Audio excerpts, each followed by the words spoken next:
Well, an interesting day in the baseball world, and the outlook on the next negotiations for MLB and the MLBPA has been shaken up, and it would be at worst case worse for the players, and at best case, well, maybe not much change at all.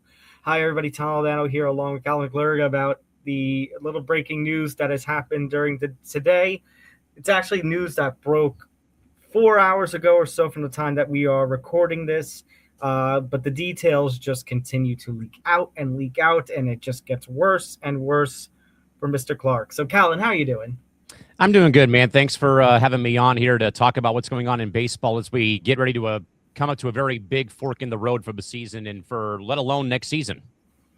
Yeah, absolutely. So, huge news, as you can see from the title of the video, and as you can see from our banner here. Tony Clark, who has been leader of the Major League Baseball Players Association for last decade or decade plus, has been involved with the union and league negotiation talks for the last few negotiating points between the league and union, with just about less than 10 months to go until the current CBA expires. He has been ousted from his role as executive director of the Major League Baseball Players Association. So, February 17th to 2026, today, Tony Clark, the first former player to lead the MLBPA, has announced his resignation as executive director. And this is basically as spring training is now just underway in Arizona and in Florida. A scheduled meeting with the Cleveland Guardians was, quote, abruptly canceled as the news went public. And Tony Clark has been facing a number of issues, as it turns out. There is actually a federal probe by the Eastern District of, New York, here in New York, in regards to some ongoing issues with the union and some behind-the-scenes stuff, financial stuff. Investigators are looking to some financial improprieties involving the licensing money and equity. Clark is alleged to have improperly enriched himself through an equity in an organization called One Team Partners, which is a joint licensing venture between the MLBPA and the NFLPA. There is this youth baseball movement in MLB and the MLBPA called the Players Way. There's a lot of money that's being circulated there, but very few events to help benefit those kids in need. So that's raised a lot of eyebrows. And part of that whole thing, Tom, is that per Jeff Passan's reporting on this matter at hand, and this keeps getting updated every so often, the address for the actual property for the Players Way was linked to a mailbox at a UPS store in suburban Florida, per Jeff Passan's reporting. Saying that reminds me of the whole Miami Marlins controversy about a decade or so ago. And then there was that whole, was it Bishop Sycamore? Bishop Sycamore High School, yes. That was another thing, too. Every time hearing about an address that leads to like a P.O. box or something, those are the two stories that I think of. And then within the last 30 to 45 minutes from the time that we are recording this, a new report came out that there was also an internal investigation by the board members of the MLBPA, where it has been noted that there has been a, quote, inappropriate relationship between Clark and his sister-in-law, who was hired by the union in 2023. I mean, a lot of this, Tom, is just damning. And, of course, on the contrary, the massive domino effect now is going to lead us, of course, to what happens when the CBA runs out in December of this year. As it stands today, with the news of Tony Clark resigning, baseball owners are now expected to push for a hard salary cap this winter. Clark was the union's most vocal opponent of the cap. Now, without Clark in the picture here, Tom, the union now is entering its most contentious negotiation in a generation with a massive power vacuum. Plus, of course, Commissioner Manfred has already signaled that a lockout is a potential tour for December. Myself and Nick Morganson will talk more about this on Wednesday on Press Row at 11 a.m. Pacific time, about the war chest being, put together right now for money, and how the players are essentially leaderless heading into a fight for their financial lives. So the timing, Tom, I should say, is one thing. because now it comes out though. So, literally, as we said, though, like day 2 of full squad workouts, teams are still bringing in guys on minor league deals to, compete for roster spots. And like literally the first games are this Friday across, Florida and in Arizona. And now it's almost like it's what the old saying of like, a ship without a captain or a ship without a rudder right now. That's how the PA right now is kind of feeling. And man, if you're a baseball fan, this news, I think, is like a big punch right to the gut. Absolutely. I mean, look, there's a couple ways to look at it. On one hand, considering all the allegations that are coming against Tony Clark, if any of this is true, yeah, he should be out of his job as 1,000%. MLBPA executive director. On the other hand, as you mentioned, the last negotiations between the MLB and the MLBPA were really, really contentious and really, really damning. You had 99 days worth of a lockout. 99 days worth of lockout in 2022 or 21 Yes. to 22. And right before that, when COVID hit, it took months for them to just agree to do a 60-game season. And really, that wasn't much of an agreement as a, hey, this is what's going to happen by the end. It was more of Manfred hitting the red button. Hey, here we go. 60 games, play your division and play the AL East or NL East or AL West. Have fun. Mm-hmm. That was just to get something going in a time. And to be fair, in a time where we needed maybe a little bit of distraction. Without a doubt. And I thought that even with all those issues at hand, that they did what they could with that season, Yes. Only confined to geographical opponents of your division, the opposite league's division, obviously no fans at games. And, the introduction, I would say, though, Tom, of the wild card round as we know it today from 6 years ago, 2 out of 3 at the higher seeded teams. Correct. Well, I've been saying that everything that's happened since COVID were means to test out a 16-team playoff, like into the NBA and NHL. So take the top 8 teams from each league? Basically. I think eventually that's going to happen. It gets a couple more markets into the fold, as we saw during 2020, more money, more TV revenue. But obviously, though, Tom, I think the other big things, though, is that now there's been hints. Mainly, I think this morning we heard from Tarek Skubal, Marcus Semien, other players, other players, Tom. I'm Tom. Thank you very much. Yeah, I'm sorry. I'm so used to working with Morgeson on the network. It's crazy. But now there's been more hints, though, about Bruce Meyer, who's been the deputy executive director for the PA, lead negotiator. He's now the front runner to take over. I do recall, I think, though, Tom, I want to say a couple years ago, that the players really advocated for Bruce Meyer to become the new guy in charge of the association in some capacity or whatnot. And just a couple of thoughts, though. Again, Marcus Semien, who's now with the Mets, and a member of the subcommittee even told ESPN.com that there was no advance warning of the resignation of Tony Clark. And the lack of communication, though, Tom, probably suggests that there's a higher level now of internal turmoil between the Players Association now, with Tony Clark totally out of the equation now as of today. Well, this is why I said at best, and I say best case, this is just, business as usual between the players and the league. In worst case scenario, this is upper hand now for the league. And I say that because, especially in intense labor talks like this, the one thing you cannot have is a union that is split. And if you think back to actually the last couple of negotiations, there has been a rift in the union. I would say this stretches back to the start of the decade in the fallout of the Astro scandal, where you had players basically being both anti-league and anti-union because they were frustrated.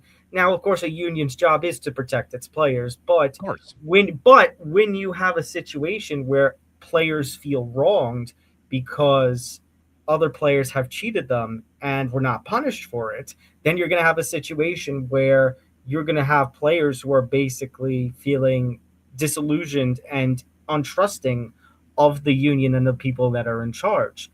Now, that's why you need a strong labor union leader. And Tony Clark, for all the contention between league and players, and for everything that's going on right now with Tony Clark, he was a former major leaguer. He was one of the guys. 13 years, 6 different teams. So at that point, is there any more frustration because they're losing one of the guys? Now, I think if Bruce Meyer takes the helm, not much is going to change because Bruce Meyer has been on the front lines with Tony Clark and the players. Bruce Meyer has been, a lead negotiator. He's a labor lawyer of like 30 plus years. He's somebody who has been within negotiations in the legal world. He is somebody who knows what the players will want and is willing to fight tooth and nail for them. And especially because even in the wake of everything that the Dodgers are doing and in the wake of all the money that's flying around, there is a strong presence in the owners of, hey, we're willing to lose 2027. We're willing to lose 2028. It is a non-negotiable that they want a salary cap. And then you've got people like Bryce Harper and other players who are advocating for a salary floor. So that way, look, I get that small market teams are not going to be able to have the financial, capabilities like these big market teams are.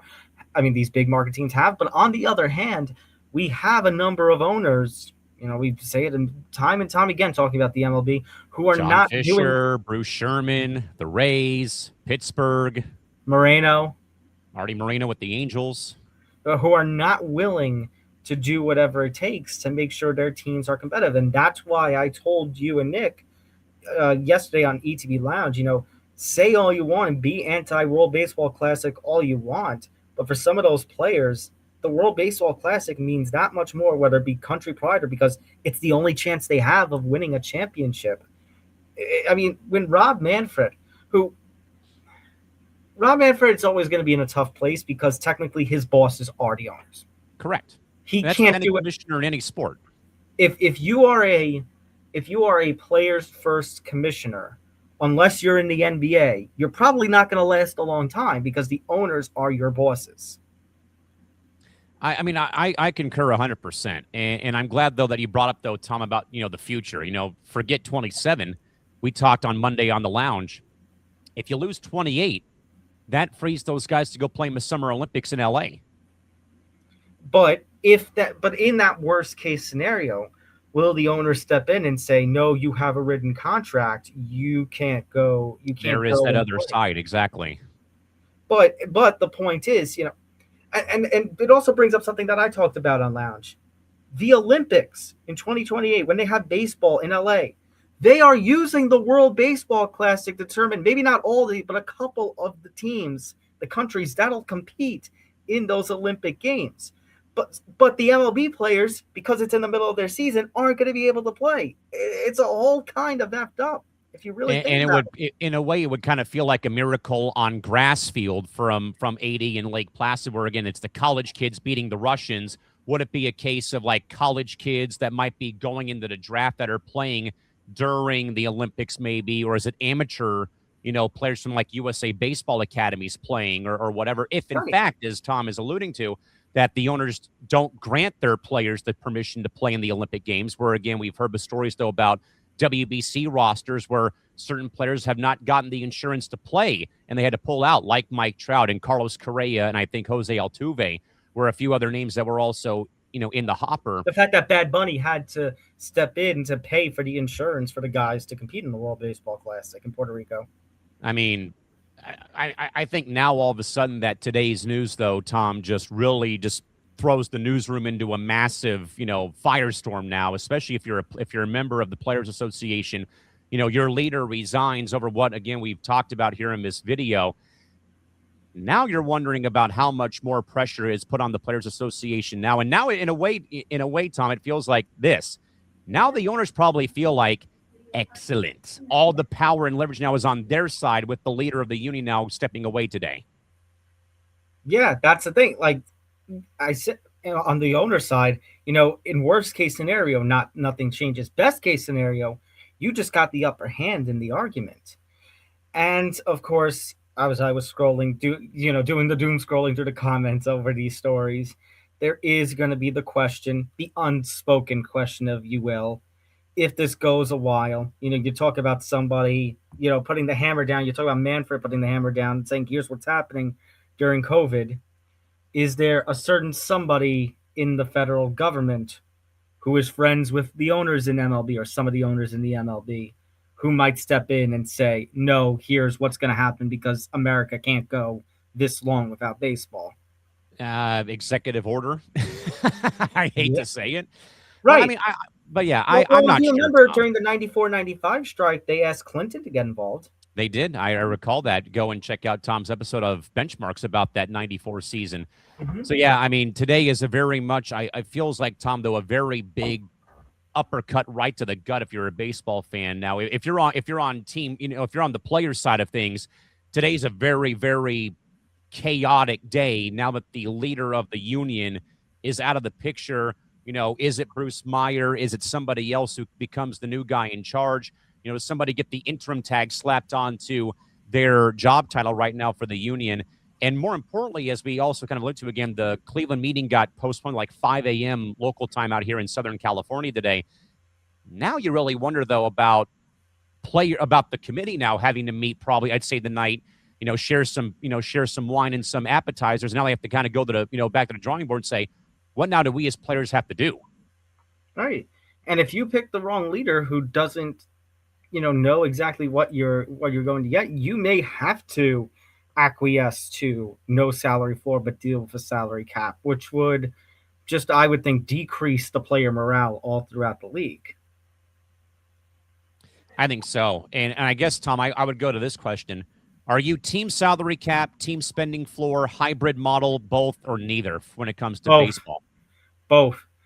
Callan, way back in the day during the unspoken podcast days with myself and Morgeson and our third co-host at the time, the other Nick, one was very salary floor heavy argument. One was salary cap heavy. I would always interlude with "Por qué no las dos?"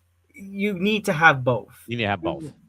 Because having both would solve, it is funny that a sport with such uniqueness, because if you look at the fields, everything is a standard arena in NFL, NBA, NHL, not with Major League Baseball. Every MLB stadium is different. Correct.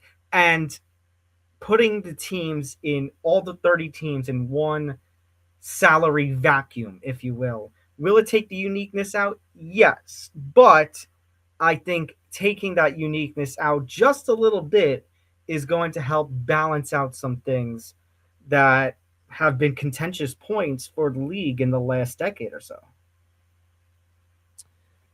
So, Tom, as we mentioned a bit, so Bruce Meyer now becomes the front runner. This was mentioned by Tarek Skubal early Tuesday morning, saying in part that he has ultimate confidence, open and close quote, for him to lead the bargaining. There's another wild card out there, and this name might ring a bell, though, if you're a minor league baseball fan. Harry Marino, who helped lobby for the unionization of the MLB or the MILB players 3 years ago. There's a reform faction within the union that previously pushed for Marino to take on a larger role, mainly because the players had felt that Clark and Meyer were too focused on the top 1% of all earners in the game. That'd be something. That's a fair point too. We talk about it from the viewpoints of, the MLB stars like a Harper or a Judge or an Acuna or a Trout or an Ohtani. It's also the little guys, the younger guys, the guys on the bench, the guys who aren't making so much. And it's about the minor leaguers too, because the minor leaguers are going to be in a very interesting situation, especially if the lockout could head into 2028. Are some of them going to be brought up as scabs so that way MLB can go on just without its big name players? Don't say scab, because then you're going to bring back wounds for people that are fans of the NFL with, what was it, 87 that they had the scab season? Yep. Are those minor leaguers going to be allowed to go over to the Olympics instead of the major league stars? What's going to happen to the minor leagues, without any major league competition? Are they going to go on? Are the minor leaguers going to go to these, as you mentioned before, international teams potentially? Right. So they still play.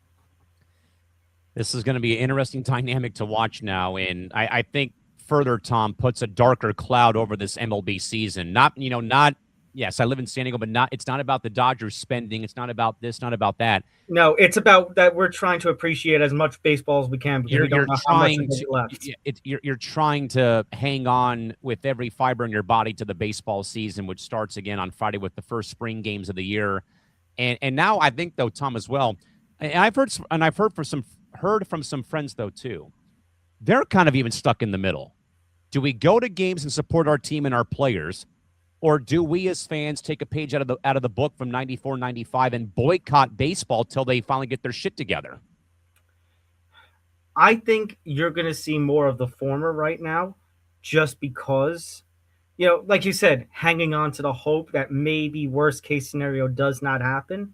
Yes. If MLB loses all of its 2027 season, you're going to see the latter again. I think so. And I'm kind of like in the middle myself, like, what do I do? Obviously, the Padres are the main professional team in town after the NFL left. Yeah, we have soccer. Depending maybe how this season goes, Callan, I'm going to say something on this network that I said, heading into the 2022 season. One, if bad things are going to happen in this whole MLB season, even one game gets lost for whatever he's 27, I'm not watching. I'm not going to watch. I think I would sign that memo alongside you and the rest of our Hitting from a Cycle group and the entire network team that loves baseball. I will watch freaking minor league baseball that year. I will watch KBO baseball that year. I will literally go to Lake Elsinore up Interstate 15 where the Padres have their low A affiliate and go watch them play if that happens. I will go across town here to watch the Staten Island Ferry Hawks in Atlantic League baseball. Yeah. Go watch Collegiate Summer League. I mean, go watch college baseball for that matter during February and March, April, and May. Why not? I guess we're going to have to empty the bases somehow. Yeah, we're going to have to find a way to do that. I think you're right. Including the other ideas that we're working on too behind the scenes. All right. I'm going to get out of here because you and Nick DiMartino have to do your recording for this week's edition of Moving the Goalposts very soon. Yes, we do. But Callan, thank you so much for joining me for this discussion. Once again, Tony Clark out as MLBPA Executive Director, resigning in disgrace after a number of accusations against him. And yeah, probably not helping with the dark cloud that's looming over this Major League Baseball season. And for more updates on this, again, find us on social media at ETB Network. Also follow our baseball podcast at HFTC ETB, and of course, subscribe to us over at YouTube.com/ETB Network. I think the next episode of Hitting for the Cycle is going to be a very big one, considering this story. I cannot agree more. It'll be the day before the first games are played too for spring training too on Thursday. So my goodness, tune into that though if you're going to be awake at 10 a.m. Eastern time. Oh, yeah. I'll make sure I'm awake for that. I'll try to. It's going to be at 7 a.m. my time. That's the problem. True. All right. Until then, that's Callan. I'm Tom. We'll see you next time here on the Empty the Bench Podcast Network. Take care, everybody.